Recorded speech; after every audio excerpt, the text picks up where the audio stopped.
Steve, ready? Yeah.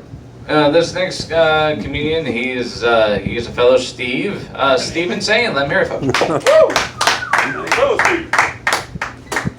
Thanks, Steve. I'm not sure why the mic's in the corner. Is this where it goes? It's like the weird corner for the You can move comic. it wherever you want. You can... Well, now I've got my camera lined up with my pizza table that got thrown out again. Oh, shit.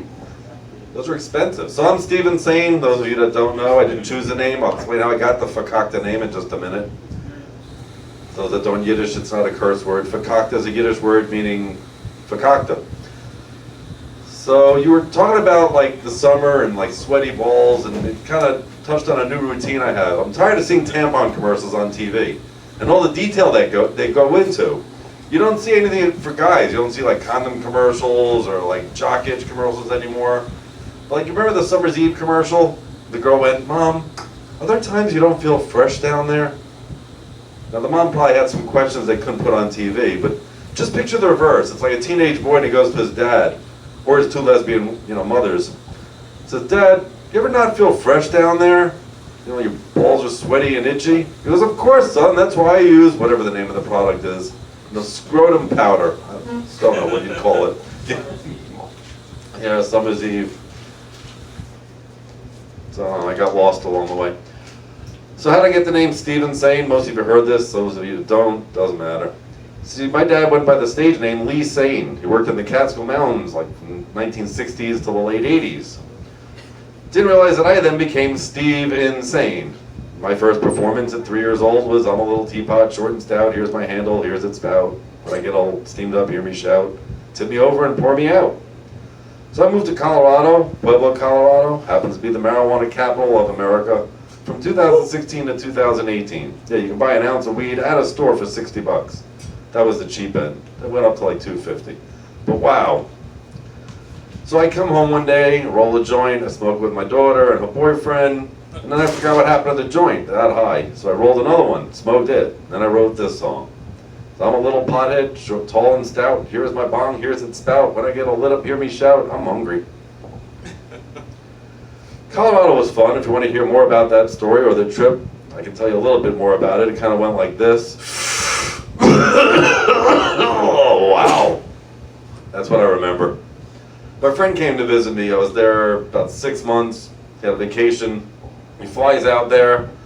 Now he had a hell of a flight because he had to go to Chicago during a riot and get laid over there, and then finally got to Colorado in Denver. It happened to be the same day I dropped my girlfriend and her boyfriend off to go back to New York. So they fly out, he comes in, and I hand him this little bottle. Now back in the day we used to drink energy drinks. So he goes to down the thing and I'm like, "You only want to drink half of that." By the time I said that, it was gone.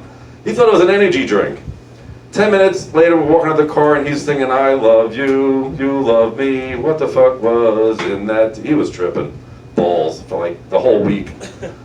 I don't think he remembered anything about that trip except his trip back to the Denver airport. Apparently he got to the Denver airport and 5 security guards want to search him. They're like, "There's something weird going on with your groin area." He said, "Yeah, tell that to my ex-wife." So they put on the gloves and they searched him and he gave them each $1. He said, "That's probably most action I had the whole time I was here." So that was an interesting trip for him. Colorado was fun though, but it's not like New York. I mean, you don't have the atmosphere of New York. You just have a bunch of people getting drunk, driving their horses the wrong way on the road. But I didn't realize my name was Steve Insane until I was 12 years old. I had my first job at the Shady Nook Hotel, cleaning the pool for $10 a day. I didn't know I was paying $15 a day to stay there, so I actually owed the owner money at the end of the year. Jews. So they announced me over the loudspeaker. "Steve Insane, please come to the office, Steve Insane." That's when I looked up and went, "Steve Insane, thanks Dad." And Steve Insane was created.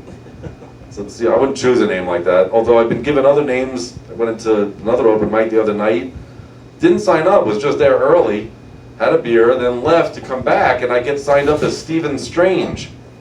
So now I've got an alternate character. Yeah, that was funny. So I'm going to sign up as Stephen Strange at an open mic. I do have alternate characters. I used to go to Colorado Springs. It was an open mic at the Zodiac. It's like a bar. It was a mixed open mic, a lot of fun. You had people drinking, smoking, dab in the back. One guy's tripping and blessing my cigarette. So I used to sign up as Stephen Sane, and then I used to sign my name at the end. And we're talking like 30, 35 people on this open mic. It ran from 8 to 2 in the morning. So I used to sign up my name Drago Slavinsky, which is my Russian character.